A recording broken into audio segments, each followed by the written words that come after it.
오늘도 십계명의 말씀을 상고할 때 주의 성령께서 잘 깨닫고 순종하는 은혜를 우리 모두에게 더하여 주시기를 바랍니다.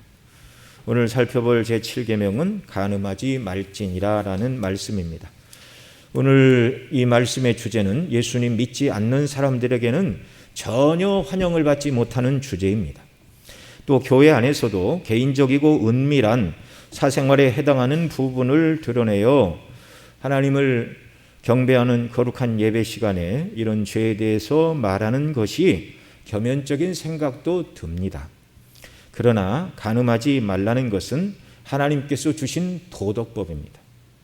이 시대 가장 설교되지 않는 주제 중에 바로 그 중에 하나가 바로 간음하지 말지니라, 이런 문제들이죠. 그러나 우리가 살아가고 있는 21세기 환경에서 또한 가장 필요한 주제가 바로 이 말씀인 줄로 믿습니다. 왜 그렇습니까? 오늘날 우리 주변을 보십시오. TV를 틀면 드라마의 모든 내용 중에 불륜이 빠지지가 않습니다. 불륜은 전제를 하고 그 문제를 사람들이 어떻게 해결해 가는가, 이 문제를 다루고 있을 뿐이죠. 불륜이 빠지고 가정적이고 건전하고 윤리적이고 교훈적인 드라마는 이 시대는 더 이상 없다고 봐야 됩니다. 왜 그렇죠? 그런 드라마를 만들면 착한 드라마는 시청률이 나오지 않습니다.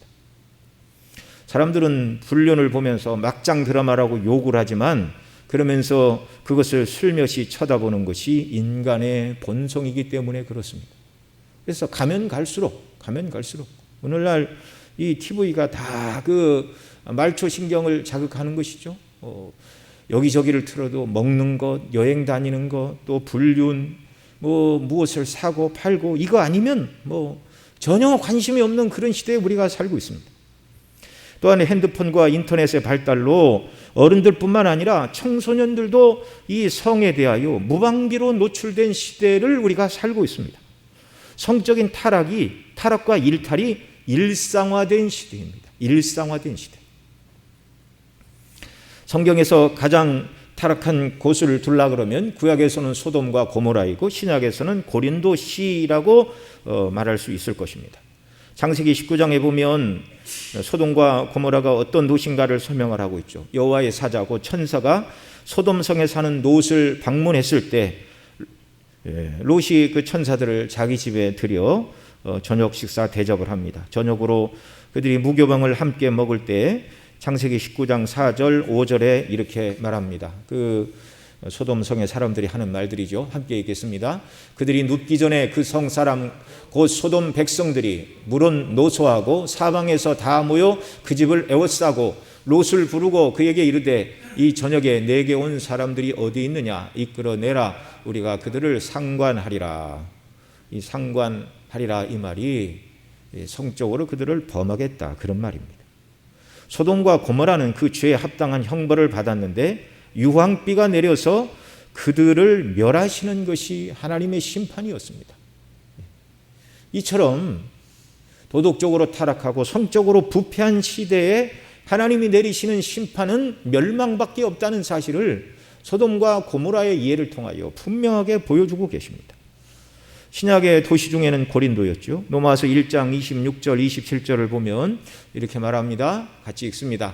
이를 인하여 하나님께서 저희를 부끄러운 욕심에 내어버려 두셨으니 곧 저희 여인들도 순리대로 쓸 것을 바꾸어 영리로 쓰며 이와 같이 남자들도 순리대로 여인 쓰기를 버리고 서로 향하여 음욕이 불릴 듯하며 남자가 남자로 더불어 부끄러운 일을 행하며 저희의 그릇됨에 상당한 보응을 그 자신에게 받았느니라. 아멘. 여기 노마서를 쓴 장소가 바로 고린도였지요.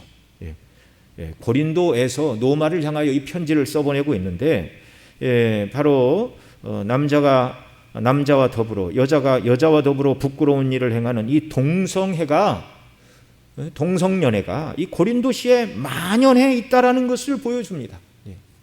그 우상 신전에 있었던 성전 창기들은 말할 것도 없고요.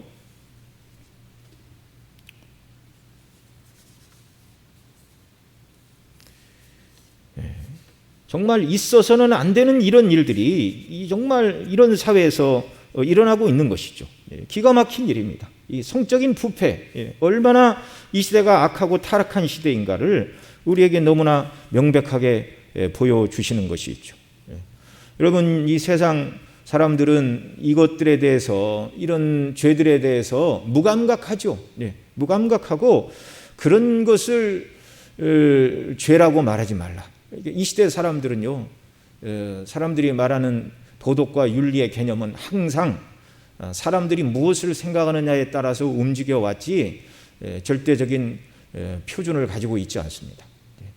과거에는 성경이 표준이라 이 중세시대까지만 해도 다 그렇게 사람들이 믿었죠. 그런데 더 이상 성경을 하나님의 말씀이라고 믿지 않는 이런 시대에서는 성경이 뭐라고 말합니다 라고 말을 하면 듣지를 않습니다. 그리고 자기 기준에 맞추어서, 자기들의 기준에 맞추어서 우리가 싫으면 그만이지. 이 참으로 악하고 뻔뻔한 이런 시대를 우리가 살고 있다 그 말이죠. 오늘 본문 출애굽기 20장 14절에서 말씀하는 간음하지 말지니라, 이 히브리어로는 두 단어입니다. 로틴 아프. 여기서 간음이라는 말은, 로라는 말은 뭐뭐하지 말지니라 라는 말이고요. 이 나아프라는 말이 간음이라는 말인데, 부부 관계를 벗어나는 성적인 관계를 바로 간음이다 이렇게 말하는 것이죠. 하나님께서는 부부 관계를 벗어난 모든 성적인 관계는 간음의 죄라고 말씀하시는데, 그런데 이 시대 사람들은 결혼한 한 아내의 남편, 또 한 남편의 아내가 남편과 아내가 아닌 어느 누구와도 자유롭게 사랑할 권리가 있다. 그러니 간통은 죄가 아니다. 이렇게 사람들이 주장을 합니다. 이렇게 남의 아내나 남편과 간음을 행하고도 죄가 아니라고 말하는 시대가 되었으니, 간음하지 말라고 하신 말씀 속에 포함되어 있는 온갖 음행과 동성애는 더더욱 죄가 아니라고 말하는 이런 악한 시대에 저와 여러분이 살고 있다는 말입니다. 여러분 잘 아시는 것처럼 이미 우리나라도 2015년에 헌법재판소에서 더 이상 간통은 죄가 아니다, 무효 확인을 했고요. 그 다음에 2016년에 이제 형법이 개정되어 역사 속에서 간통죄는 폐지되고 말았습니다.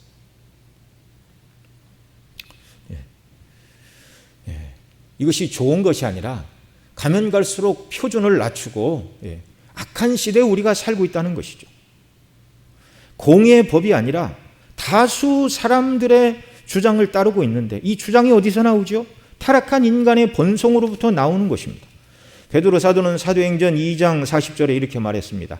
또 여러 말로 확증하여 권하여 가르되 너희가 이 패역한 세대에서 구원을 받으라 이렇게 말하였는데, 이 패역한 세대의 정신이, 오늘날 우리가 살고 있는 이 패역한 세대의 정신이 간음은 죄가 아니다, 간통은 더 이상 죄가 아니다, 그런 것으로 사법에 사람들을 불러가서 죄다 뭐다 이런 말을 하지 말라. 물론 이렇게 말하는 사람들 가운데는 누가 역사를 합니까? 에베소서 2장이 말하는 대로 공중권세 잡은 악한 자가 이런 불순종의 사람들 가운데서 역사하여 하나님의 말씀을 버리고 죄가 아니라고 말하게끔 말하고, 또 그렇게 말하는 것을 붙들고 살아가는 그런 시대가 되었다는 말입니다. 시대의 정신과 사람의 여론이 무엇이라고 하든지 그것이 예수 그리스도를 믿는 저와 여러분이 전혀 귀 기울일 필요도 없고, 그것이 우리의 표준이 될 수는 더더욱 없는 것입니다. 우리는 변치 않는 영원하신 하나님의 말씀인 성경을 믿고 따르는 자들입니다. 그래서 말하기도 어렵고 듣기도 거북한 주제이지만 성경의 가르침에 따라서 우리가 간음하지 말지니라는 말씀을 우리가 마음에 새겨야 하는 것입니다. 첫째로 간음하지 말라는 이 계명은요, 결혼과 가정제도를 주신 하나님께서 하나님이 주신 신성한 결혼과 가정을 보호하기 위하여 주신 말씀입니다. 이 시대 사람들은 이렇게 말하죠. 내가 누구를 만나고 누구를 사귀고 내가 선택했고, 결혼을 할까 말까도 내가 선택해서 결혼을 했다. 그리고 살다 보니 선택이 잘못된 것 같아서 더 후회하지 않으려고 내 선택을 바꾸겠다 이렇게 말하며, 오늘 이 시대는 얼마든지 자기 선택으로 결혼도 하고 또 결혼을 해소할 수 있다고 생각도 하고 말도 하고 행동에 옮기기도 하는 시대입니다. 그러나 결혼은 내가 선택한 문제가 아니고요, 범죄 이전에 이미 하나님께서 사람들에게 주신 것이 결혼과 가정의 제도이라는 것, 하나님이 주신 신성한 제도라는 것을 우리는 기억해야 됩니다. 창세기 2장 18절에 이렇게 말하죠. 여호와 하나님이 가라사대 사람의 독처하는 것이 좋지 못하니 내가 그를 위하여 돕는 배필을 지으리라 하시니라. 이렇게 말씀하신 하나님께서 아담의 갈빗대를 취하여 하와를 지으시고 아담에게 데려오시고, 창세기 2장 24절에 이렇게 말씀하십니다. 이러므로 남자가 그 부모를 떠나 그 아내와 연합하여 둘이 한 몸을 이룰지로다. 아멘. 그리고 하나님께서는 아담과 하와에게 가정을 주시고, 창세기 1장 26절로 28절에서 그 가정이 무슨 일을 해야 되는가를 이렇게 말씀하시죠. 같이 읽습니다. 하나님이 가라사대 우리의 형상을 따라 우리의 모양대로 우리가 사람을 만들고 그로 바다의 고기와 공중의 새와 육축과 온 땅과 땅에 기는 모든 것을 다스리게 하자 하시고, 하나님이 자기 형상 곧 하나님의 형상대로 사람을 창조하시되 남자와 여자를 창조하시고, 하나님이 그들에게 복을 주시며 그들에게 이르시되 생육하고 번성하여 땅에 충만하라, 땅을 정복하라, 바다의 고기와 공중의 새와 땅에 움직이는 모든 생물을 다스리라 하시니라. 아멘. 생육하고 번성하고 땅에 충만하는 일, 하나님이 창조하신 그 세계를 다스리는 일, 바르게 정복하는 일, 가정에 주신 결혼 제도를 통하여 자녀들을 출산함을 통하여 이 일을 이룰 수가 있습니다. 그래서 사람을 지으시되 남자와 여자를 창조하셨고 결혼과 가정 제도를 주신 것이죠. 그래서 결혼과 가정은 하나님께서 주신 복된 선물이고, 오직 결혼과 가정을 통하여 하나님은 역사 속에서 그 거룩하신 구원의 뜻을 이루어 가심을 믿으시기 바랍니다. 본래 하나님이 주신 결혼과 가정 제도는 아름답고 좋은 것이었어요. 하나님의 뜻을 이루는 방편이었습니다. 그래서 구약 성경에 보면 결혼과 가정을 파괴하는 자들에게 하나님께서 내리시는 형벌은 사형이었습니다. 신명기 22장 28절 29절에서는 결혼하지 않은 남녀 간의 음행의 문제에 대하여 이렇게 말합니다. 같이 읽습니다. 만일 남자가 어떤 약혼하지 아니한 처녀를 만나 그를 붙들고 통관하는 중 그 두 사람이 발견되거든 그 통관하는 남자는 그 처녀의 아비에게 은 50세겔을 주고 그 처녀로 아내를 삼을 것이라. 그가 그 처녀를 욕보였은즉 평생에 그를 버리지 못하리라. 가정이 없는 사람들의 이런 음행의 문제는 결혼을 해서 책임을 지라. 이게 구약의 규례였고요. 그러나 결혼하여 가정이 있는 아내나 남편이 간음한 경우에는 예외 없이 죽이라고 말씀하십니다. 예. 어떻게 보면 이 시대는 말도 안 되는 소리죠. 그게 무슨 죽을 죄냐. 그러나 하나님은 결혼 제도를 보호하시고 가정을 보호하시고, 그 백성들이 죄와 아까운데 이렇게 빠져가지고 하나님을 떠나 잘못된 길로 가는 길을 원치 않으셨기 때문에 이 죄를 무섭게 다스리라고 말씀하신 것이죠. 그래서 신명기 22장 22절에서는 이렇게 말합니다. 함께 읽습니다. 남자가 유부녀와 통관함을 보거든 그 통관한 남자와 그 여자 둘 다 죽여 이스라엘 중에 악을 제할지니라. 이만큼 하나님은 결혼과 가정을 허무는 일에 대하여 엄격하게 금지를 하신 것입니다. 자, 그러면 저와 여러분은 이 계명에 어떻게 순종해야 됩니까? 감당해야 될 의무가 있고 피해야 될 것들이 있습니다. 먼저 감당해야 될 의무들이 있는데요. 웨스트민스터 대의리 문답 138문에 이렇게 묻고 답합니다. 같이 읽습니다. 제7계명에서 요구된 의무는 무엇인가요? 답은 이렇습니다. 제7계명에서 요구된 의무는 몸, 마음, 애정, 말, 행위상의 정절과 우리 자신들 및 다른 사람들 안에 정절을 보존하는 것, 눈과 기타 모든 감각기관들에 대하여 방심하지 않고 주의를 깊이 하는 것, 절제, 정절 있는 친구와 사귀며 온당한 의복 차림, 금욕에 은사 없는 자들의 결혼, 부부의 사랑과 동거, 우리 사명의 근실한 노력, 모든 경우의 부정을 피함으로 그것에 향하는 시험을 저항하는 것입니다. 아멘. 결혼을 지키고 가정을 잘 보존하기 위해서 해야 될 의무들이 있다. 이렇게 성경은 가르치고 또 우리 믿음의 조상들은 요리문답을 통하여 이렇게 하나님 앞에 신앙을 고백하고 사람들에게 가르쳤습니다.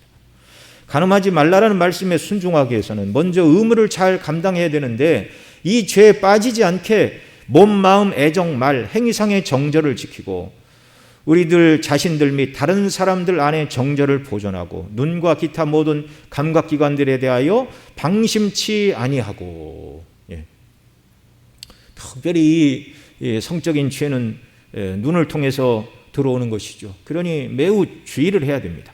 절제하고 정절 있는 친구와 사귀어야 하며 온당한 의복 차림을 하고 그 다음에 금욕 은사 없는 자들은 결혼을 하고, 혼자 사는 독신의 은사는 하나님께서 특별한 사람에게만 주셨죠. 그런 은사를 받지 않은 사람들은 결혼을 해야 된다라고 가르칩니다. 그 다음에 부부가 서로 사랑과 동거하며, 그래서 각 가정이 부부가 서로 사랑과 하나님의 은혜 가운데 믿음으로 견고히 서 있을 때 어떤 틈도 침투하지 못하도록 그런 복된 가정을 이루어야 된다, 이렇게 말하고 있는 것입니다. 그 다음 두 번째로는 피해야 될 죄들이 있습니다. 대유리문답 39문에 이렇게 묻고 답합니다. 같이 읽습니다. 제7계명에서 금지된 죄들은 무엇입니까?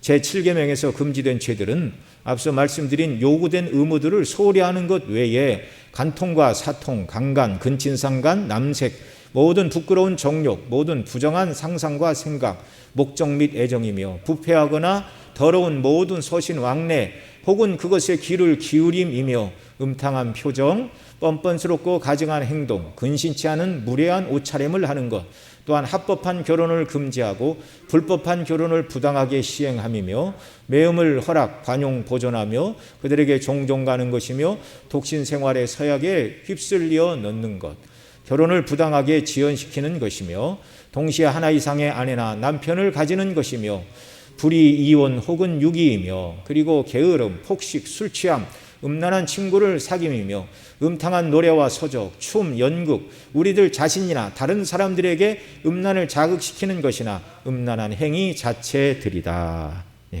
이런 것들이 금지된 죄들입니다.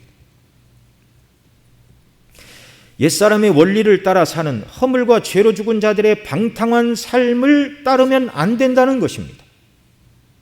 성경의 다른 죄들은 피 흘리기까지 싸우라 그러는데요. 그러나 이 음행의 죄만큼은 다릅니다. 히브리 12장 4절에 보면 너희가 죄와 싸우되 아직 피 흘리기까지는 대항치 아니하고 이렇게 말했습니다. 모든 죄에 대하여 피 흘리기까지 대항하여 싸우라 그렇게 말합니다. 그러나 오직 이 음행의 문제는 피하라고 하십니다. 맞서 싸워서 이길 수가 없습니다. 그런 환경과 조건 자체를 만들지 말라는 것이죠. 사도행전 21장 25절에서는 이렇게 말합니다. 주를 믿는 이방인에게는 우리가 우상의 제물과 피와 목매어 죽인 것과 음행을 피할 것을 결의하고 편지하였느니라 하니, 자, 음행은 어떻게 해야 된다고요? 음행을 피할 것을 결의하고. 고린도전서 6장 18절에 또 이렇게 말합니다. 음행을 피하라. 사람이 범하는 죄마다 몸 밖에 있거니와 음행하는 자는 자기 몸의 죄를 범하느니라. 음행은 피하는 것입니다. 고린도전서 7장 2절은 또 이렇게 말합니다. 음행을 피하기 위하여 남자마다 자기 아내를 두고 여자마다 자기 남편을 두라. 음행과 간음과 맞서 싸워 이길 사람은 없지요. 그러니 피해야 하는 것입니다. 이 음행을 피하지 못해서 범죄한 사람이 있습니다. 바로 다윗입니다. 사무엘하 11장에는 다윗의 범죄가 기록되어 있는데, 여러분 구약의 성도 중에 누가 다윗보다 하나님을 더 사랑하고 하나님께 나가 기도함으로 하나님과 교통하고 그 가운데서 주신 은혜를 충만히 누린 사람이 다윗 말고 얼마나 더 있을까요? 뭐 전혀 없다고 말하기는 어렵겠지만 가장 하나님을 사랑하고 하나님과 교통하고 주시는 은혜로 충만했던 사람 중에 하나가 바로 다윗이었습니다. 그는 소년 시절부터 하나님을 얼마나 사랑했는지 시편 132편에 보면 한때 여호와의 성막이 어디 있는지 잃어버린 때가 있었습니다. 법궤를 가지고 전쟁터에 나가다가 빼앗기고 돌아오는 과정, 또 뭐 어디에 두었는지 모르고 성막이 어디 있는지 모르는 그때, 여러분 성막 성소였죠. 성막, 아직 성전을 짓기 전이니까 성소에 나아가 하나님께 경배하고 예배하기를 원했는데 성소가 어디 있는지를 몰라요. 성막이 어디 있는지를 몰라요. 그때 다윗은 시편 132편 3절로 6절에 보면 이렇게 말합니다. 같이 읽습니다. 내가 실로 나의 거하는 장막에 들어가지 아니하며 내 침상에 오르지 아니하며 내 눈으로 잠들게 아니하며 내 눈꺼풀로 졸게 아니하며 여호와의 처소 곧 야곱의 전능자의 성막을 발견하기까지 하리라 하였나이다. 이에 우리가 그것이 에브라다에 있다함을 들었더니 나무 밭에서 찾았도다. 아멘. 그런 하나님의 성소와 법궤가 어디에 있는지 알 수 없을 때 하나님께 나아가 예배할 수 없는 이 안타까움, 하나님의 임재의 상징인 이 법궤의 행방을 찾기 위하여 장막에 들어가지 않고 침상에도 오르지도 않고 눈으로 잠들게 아니하고 눈꺼풀로 졸게도 아니하고 전능자의 성막을 발견하기까지 하리라, 그렇게 하다가 결국 에브라다에 있는 나무밭에서 찾았다고 말하고 하나님께 나아가 경배했다, 이렇게 말하고 있죠. 이 소년 다윗에게 있어서 하나님께 나아가 예배하는 것, 그 어느 것보다 귀한 일이었습니다. 또한 이 다윗은 이제 하나님께서 자기를 견고히 세워주신 그때에 하나님 앞에 나는 이런 궁전에 거하는데 여호와의 궤는 장막에 있도다. 나단 선지자를 불러서 여호와를 위하여 성전을 짓겠다고 의논을 합니다. 모세를 통하여 성막 제도를 주신 것은 주전 1500년이었고 다윗은 주전 1000년 전 사람인데 그 500년 동안 하나님은 사람 중 누구에게 성막이 아니라 성전을 지어야 된다 말씀하신 적이 없고요.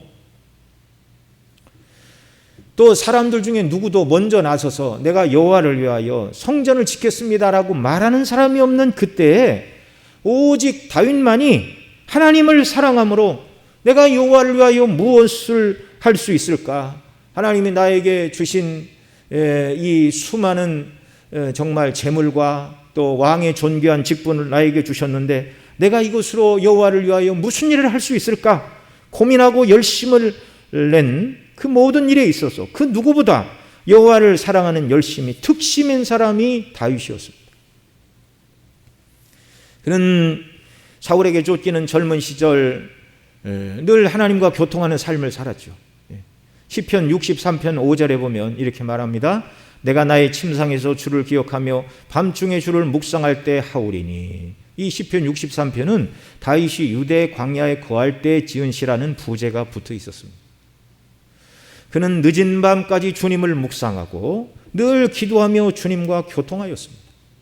시편 119편 148절에도 이렇게 말합니다.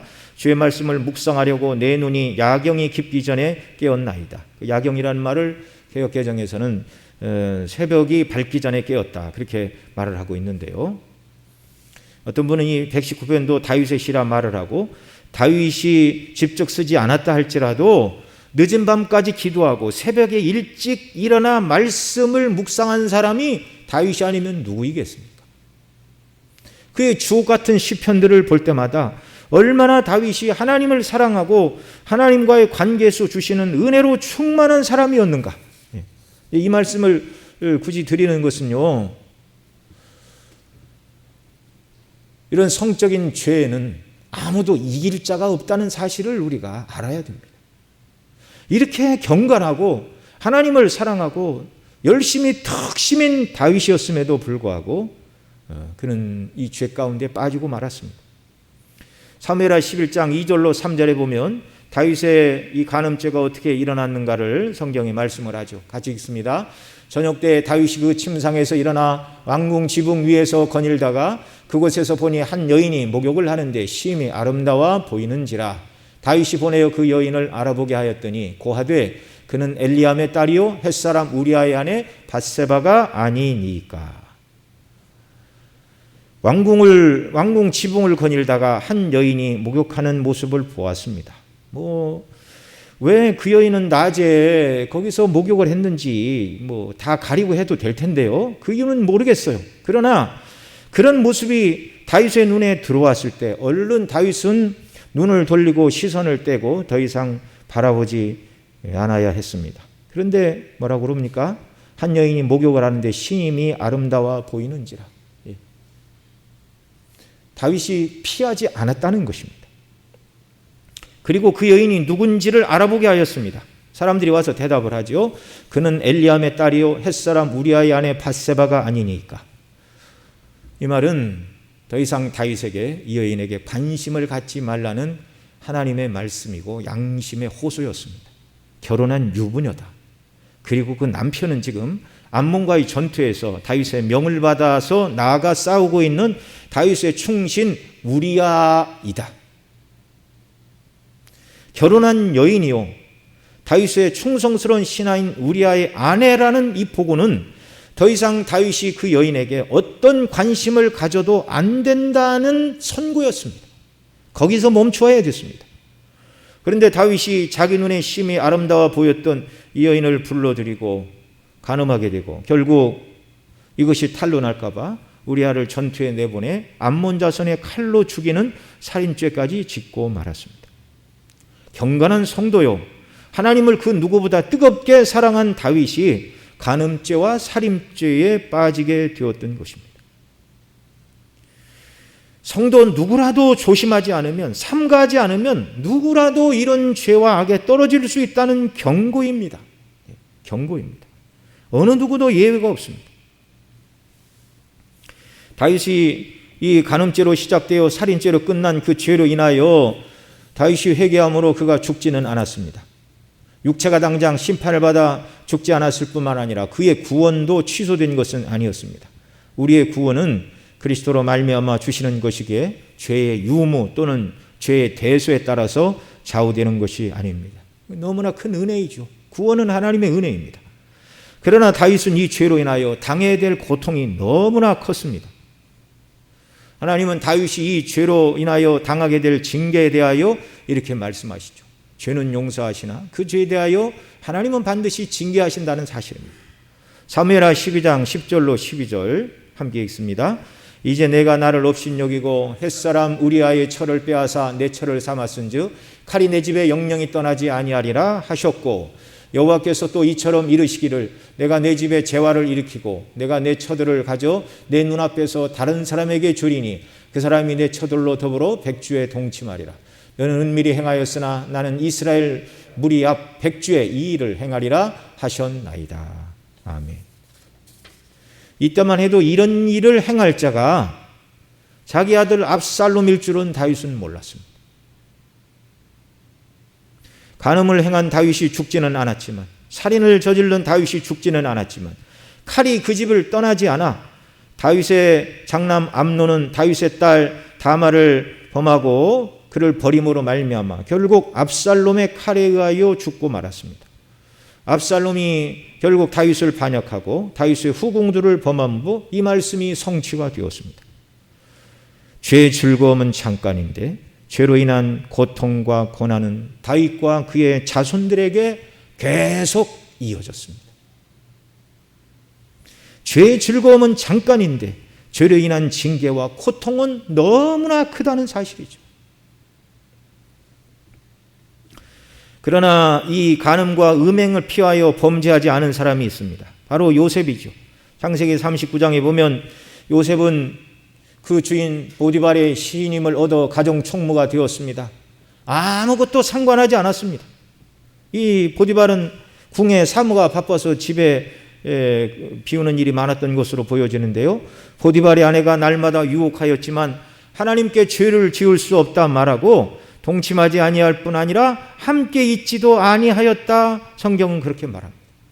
하루는 그 여인이 요셉의 옷을 잡고 죄를 짓자 유혹할 때도 어떻게 했습니까? 요셉이 자기 옷을 그 손에 버리고 도망하여 나갔다라고 말씀을 합니다. 요셉은 죄를 지을 환경을 피하였고 옷을 잡을 때는 옷을 버리고 도망함으로 그 죄에 빠지지 않을 수가 있었습니다. 이런 간음과 음란의 죄는 싸워서 이길 수 있는 죄, 그거와 맞서 겨루어서 이길 수 있는 죄가 아니라 오직 피해야만 이길 수 있는 죄입니다. 특별히 이 시대 인터넷과 각종 미디어의 발달로 인해서 성도들을 미혹하는 음란하고 악한 정보들이 홍수를 이루고 있습니다. 여러분, 우리 머릿속에 무엇이 들어오느냐에 따라 우리가 무엇을 생각하게 되고 무엇을 행하게 되는가가 결정이 되죠. 하나님의 백성들인 저와 여러분의 심령에는 늘 하나님의 은혜와 말씀과 그의 뜻대로 순종하며 살아야 되는 이 중심이 하나님을 향하여 있어야 되는데, 이렇던 잘못된 정보들에 노출이 되면은 우리의 생각과 마음 그리고 추구하는 바가 하나님이 기대하시고 원하시는 모습과 영 딴판이 된다는 말입니다. 우리 몸은 성령이 거하시는 하나님의 전이라 이렇게 말씀하고 있는데, 하나님의 은혜와 성령의 역사와 감동이 늘 우리에게 있지 않고 이 잡다한 세상과 죄악이 충만하다면 성령께서 근심하십니다. 잠언 6장 24절로 29절에서는 이렇게 말합니다. 같이 읽습니다. 이것이 너를 지켜서 악한 계집에게 이방 계집의 혀로 호리는 말에 빠지지 않게 하리라. 내 마음에 그 아름다운 색을 탐하지 말며 그 눈꺼풀에 홀리지 말라. 음료로 인하여 사람이 한 조각 떡만 남게 됨이며 음란한 계집은 귀한 생명을 사냥함이니라. 사람이 불을 품에 품고야 어찌 그 옷이 타지 않겠으며 사람이 숯불을 밟고야 어찌 그 발이 되지 아니하겠느냐. 남의 아내와 통관하는 자도 이와 같을 것이라. 무릇 그를 만지기만 하는 자도 죄 없게 되지 아니하리라. 아멘. 여러분, 사람이 불을 품에 품으면 당연히 옷이 타지요. 몸이 화상을 입죠. 숯불을 밟고 있으면 발을 데이듯이 남의 아내와 통관하는 자도 마찬가지다. 한 조각 떡만 남게 되고 정말 큰 화를 당하게 될 것이다. 대가가 너무 참혹하리라는 말씀입니다. 여러분, 우리가 이런 음란의 죄를 피하기만 해서 될 뿐만 아니라 주님께로 가야 됩니다. 주님께 나아가 기도하고 죄에 빠지지 않도록 지켜주시기를 위해 기도할 뿐만 아니라 주의 말씀으로 나아가야 됩니다. 시편 119편 9절에 이렇게 말합니다. 함께 읽습니다. 청년이 무엇으로 그 행실을 깨끗게 하리이까? 주의 말씀을 따라 삼갈 것이니이다. 아멘. 우리의 심령에 하나님의 말씀이 살아서 역사할 때, 그래야 그 모든 행실을 지켜 하나님 앞에 깨끗한 성도로 살아갈 수 있다는 것입니다. 우리 생각과 머릿속에 무엇이 있느냐? 하나님의 말씀이 있느냐? 다른 것이 있느냐? 죄의 유혹을 이기는 것은 하나님의 말씀밖에 없습니다. 자, 그래서 우리는 하나님께서 주신 결혼 제도를 귀하게 여겨야 되는데요.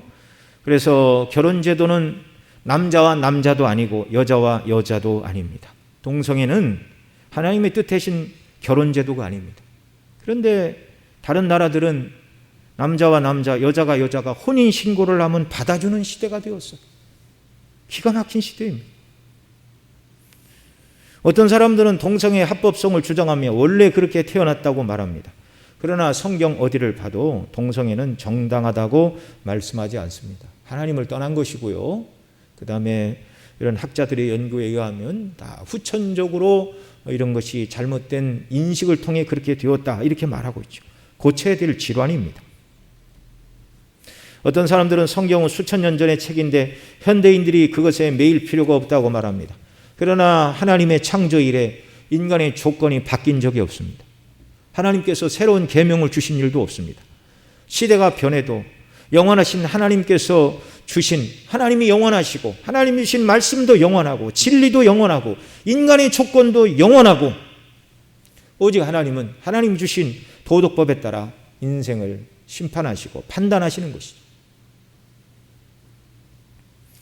우리가 이런 동성애로 고민하는 사람을 만나면 그리스도의 사랑과 긍휼로 대해야 됩니다. 그들도 전도 대상자입니다. 그러나 명백히 하나님의 뜻이 무엇인가는 우리가 가르쳐 주어야 합니다. 또 하나님께서는 가정을 이루되 한 여자와 한 남자가 가정을 이루도록 그렇게 하셨어요. 그래서 한 남자와 여러 아내, 그러니까 일부 다처도 아니고요. 또 여러 명의 아내와 여러 명, 또 여자 한 사람과 여러 명의 남편도 아닙니다. 일처 다부도 아닙니다. 일처일부. 이게 하나님이 사람을 창조하신 가정의 규칙입니다. 이 제도를 존중하고 이 제도 안에서 기뻐하고 즐거워야 됩니다.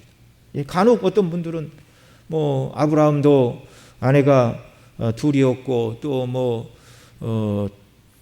야곱도 아내가 여럿이었고 이런 얘기들을 하는데, 그러나 그것은 당시 문화가 그렇다는 것이고, 그로 말미암아 얼마나 많은 아픔과 고통이 그들의 가정에서 있었는가 하나님께서는 동시에 보여주시죠. 동시에 보여주시죠. 또 결혼한 부부가 마음대로 갈라서는 것도 하나님의 뜻이 아닙니다. 성경에서는 이혼할 수 있는 경우는 한 가지밖에 없습니다. 마태복음 5장 32절에 분명히 말씀하지요. 누구든지 음행한 연고 없이 아내를 버리면 이는 저로 간음하게 함이요 또 누구든지 버린 여자에게 장가드는 자도 간음함이니라. 결혼이 해소되는 사유는 간음과 배우자의 죽음, 이 두 가지밖에 없는 것입니다. 자, 결혼한 남편과 아내는 부부간의 의무를 다해서 가정을 견고히 지키는 일들을 해야 됩니다. 앞서 우리가 대소일 이 문답에서도 살펴봤죠. 의무가 무엇입니까? 부부의 이 견고한 사랑의 연합을 강조하고 가르쳤어요. 남편은 아내를 사랑하고 아내는 남편에게 복종해야 하는데, 남편들의 아내 사랑은 그리스도께서 교회를 위하여 자신을 주심같이 사랑해야 되고, 아내들도 범사에 그 남편에게 복종하기를 교회가 그리스도에게 복종하듯 하라고 바울 사도는 에베소서 5장에서 가르쳤습니다. 이런 복된 가정으로 견고히 설 때 사단도 어떤 죄도 흔들지 못하는 견고한 가정이 될 줄로 믿습니다. 그 다음에 이 간음의 문제는요, 행실만의 문제가 아니라 또한 마음의 문제라고 우리 주님 말씀해 주셨습니다.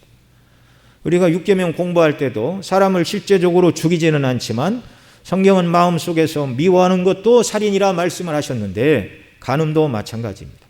마태복음 5장 27절로 28절에서 주님이 이와 같이 말씀하십니다. 같이 읽습니다.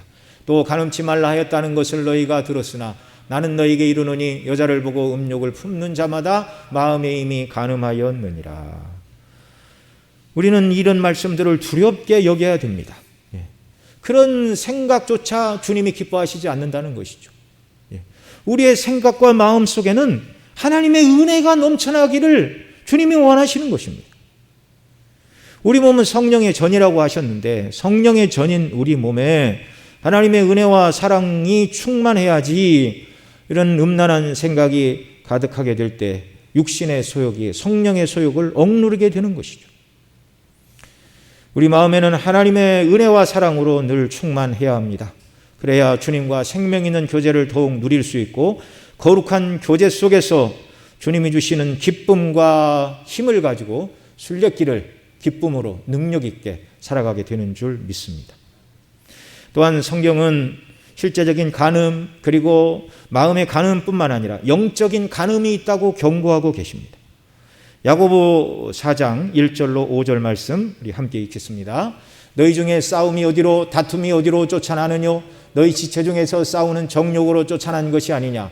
너희가 욕심을 내어도 얻지 못하고 살인하며 시기하여도 능히 취하지 못하나니 너희가 다투고 싸우는도다. 너희가 얻지 못하면 구하지 아니하며 구하여도 받지 못하면 정욕으로 쓰려고 잘못 구함이니라. 간음하는 여자들이여 세상과 벗된 것이 하나님의 원수임을 알지 못하느뇨? 그런 중 누구든지 세상과 벗이 되고자 하는 자는 스스로 하나님과 원수되게 하는 것이니라. 너희가 하나님이 우리 속에 거하게 하신 성령이 시기하기까지 사모한다 하신 말씀을 헛된 줄로 생각하느뇨? 아멘. 세상의 물질과 권세와 명예를 얻기 위하여 육체의 정욕을 쫓아 싸우고 욕심을 내고 마음으로 미워함으로 살인을 행하고 시기하는 모든 일이 정욕으로 쓰려고 잘못 행하는 것이고, 그런 마음으로 구해도 하나님 앞에서 얻을 수 없다, 그렇게 말하죠. 이런 행위를 야고보 사도는 세상과 벗된 행동이요 간음을 행하는 여인과 같다. 하나님을 떠나 세상의 물질과 명예와 성공을 추구하고 행하는 이런 모든 일들, 세상을 사랑함으로 하나님을 배반하는 행위, 이걸 바로 영적인 간음이라고 말하고 있습니다. 우리의 첫 남편이신 그리스도를 버리고 세상을 사랑하는 것, 이 영적인 간음을 버려야 된다라는 말이죠. 여러분, 이 말씀에 비추어 볼 때 저와 여러분 모두는 다 이 죄에 해당하는 자들입니다. 행실로 간음하지 않았다 할지라도 마음으로 음욕을 품음으로 간음하였고, 또한 하나님보다 세상과 물질을 사랑한 영적인 간음을 행한 자라는 사실을 부인할 수가 없습니다. 그리스도 밖에 다 이런 자들이었어요. 주를 따른다 하면서도 이런 연약과 허물이 여전히 있습니다. 그럼에도 불구하고 하나님은 연약한 저와 여러분을 사랑하셨습니다. 구약성경 호세아 보면 1장에 하나님께서는 호세아 선지자에게 음란한 여인 고멜과 결혼하라고 하시죠. 왜 그러시는가? 당시 이스라엘 백성들이 이 음란한 여인 고멜과 같이 하나님 보시기에 다 음녀와 같은 자들이다. 그런데 내가 그럼에도 불구하고 너희를 버리지 않는다라는 것을 보여주시기 위하여 호세아 선지자에게 음란한 고멜과 결혼하라, 그렇게 말씀하죠. 결혼하여 첫째 아들을 낳았는데 이름을 이스라엘이라 하라고 하셨습니다. 그리고 하나님 말씀하시죠. 이스라엘의 활을 꺾으리라. 두 번째로 딸을 낳았는데 이름을 로루하마라 하라고 하셨습니다. 루하마는 긍휼이란 뜻인데 로 부정형이 붙어서 긍휼을 받을 수 없다, 그 말이죠. 죄로 인하여 하나님의 긍휼을 받을 수 없는 지경이 지금 이스라엘 백성들의 모습이라는 것입니다. 세 번째 아들을 낳았는데 이름을 로암미라 하라고 하셨습니다. 암미는 내 백성인데 로암미, 내 백성이 아니다, 그 말이죠. 영적으로 간음을 행하여 하나님을 떠난 자들을 하나님은 꺾으실 것이고 긍휼을 베풀 수 없고 내 백성이 아니다. 그런데 하나님이 그들을 사랑하세요. 호세아 2장 1절에 가면 이렇게 말합니다. 너희 형제에게는 암미라 하고 너희 자매에게는 루하마라 하라. 로암미가 암미로 내 백성이 아닌 자들을 내 백성이라 부르시고 긍휼을 받을 수 없는 그들을 긍휼의 백성이라 하나님이 이렇게 부르리라 하셨습니다. 이건 그리스도께서 이루실 대속을 내다보고 하나님께서 로암미를 암미로 긍휼을 받지 못한 자들에게 긍휼을 베푸신다, 이렇게 말씀하시는 것이죠. 호세아 3장에 가면 고멜이 또 집을 나가 음부가 되었는데 하나님은 호세아에게 다시 그 여인을 돈으로 사라고 하십니다. 호세아 3장 1절로 3절 같이 읽습니다. 여호와께서 내게 이르시되 이스라엘 자손이 다른 신을 섬기고 건포도 떡을 즐길지라도 여호와가 저희를 사랑하나니 너는 또 가서 타인에게 연애를 받아 음보된 그 여인을 사랑하라 하시기로 내가 은 15개와 보리 한 호멜 반으로 나를 위하여 저를 사고 저에게 이르기를 너는 많은 날 동안 나와 함께 지내고 행음하지 말며 다른 남자를 쫓지 말라 나도 내게 그리하리라 하였노라. 자, 하나님께서 집을 나간 고멜을 다시 사라고 하십니다.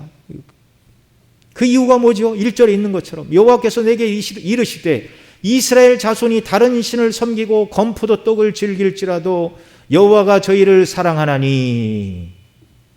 이런 고멜과 같이 다시 남편을 버리고 우상을 숭배하는 이스라엘 백성들을 하나님이 다시 사랑하신다. 이걸 호세아에게 집을 나간 그 여인을 다시 돈을 주고 사내라, 이렇게 말씀하시는 것입니다.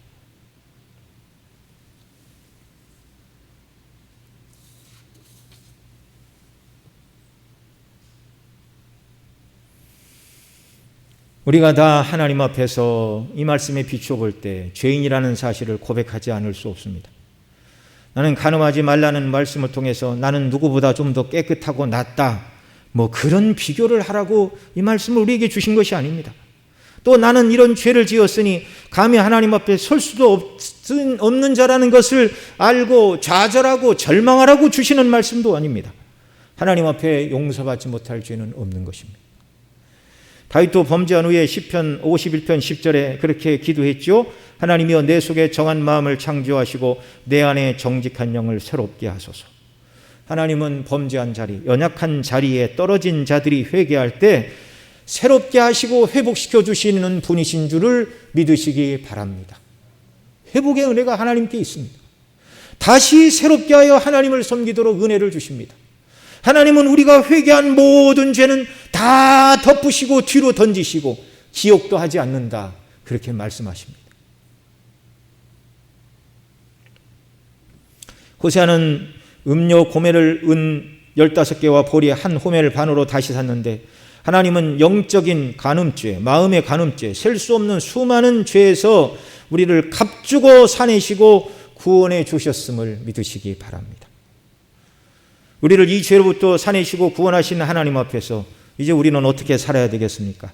오늘 신약 본문 고린도전서 6장 15절로 20절에서 이렇게 말씀합니다. 다시 한번 더 읽습니다.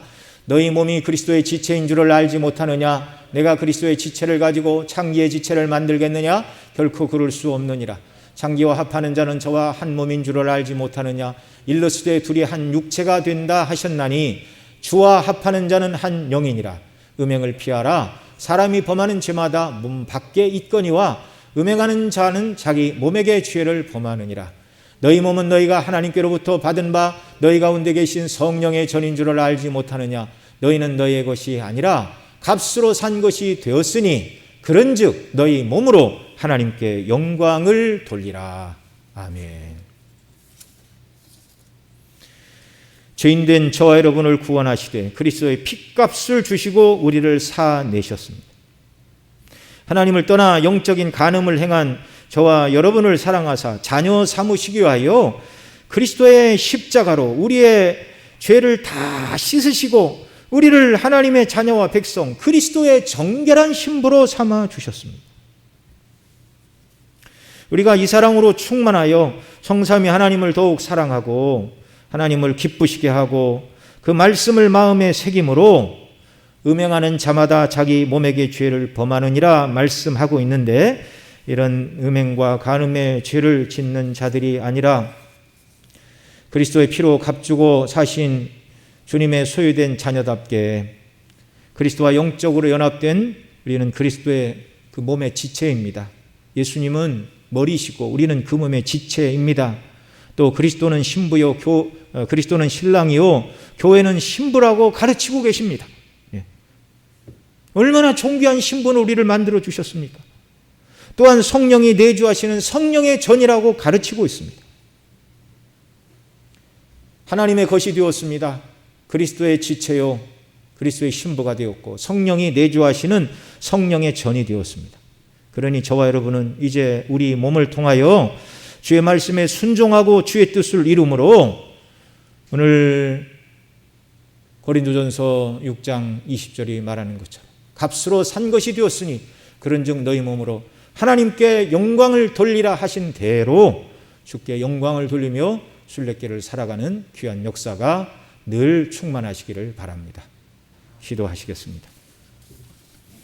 사랑하시는 아버지 하나님, 정말 온갖 죄와 악으로 하나님의 진노와 심판밖에 어느 것도 기대할 수 없는 저희들이었는데 하나님의 자비와 긍휼하심으로 말미암아 그리스도를 내어주시고 그 피로 값주시고 우리를 죄에서 사내사 하나님의 소유로 삼으시고 그리스도의 정결한 신부로 성령이 거하시는 전으로 우리를 삼으시고 천국의 후사를 삼아주시니 감사합니다. 이 은혜와 사랑을 늘 기억하고 감사와 기쁨이 넘쳐나게 하여 주시어서 우리의 심령 속에 하나님과 하나님의 영광과 그 사랑과 은혜만으로 충만한 자들이 되어서 세상에 이런 번잡한 생각과 죄악이 우리의 마음에 침범하지 못하도록 붙들어 주시고 온전히 하나님의 말씀에 붙들려 주께 영광을 돌리는 삶의 자리로 나아가도록 은혜 위에 은혜를 베풀어 주시옵소서. 이 모든 말씀 우리 구주 예수님의 이름으로 기도드리옵나이다. 아멘.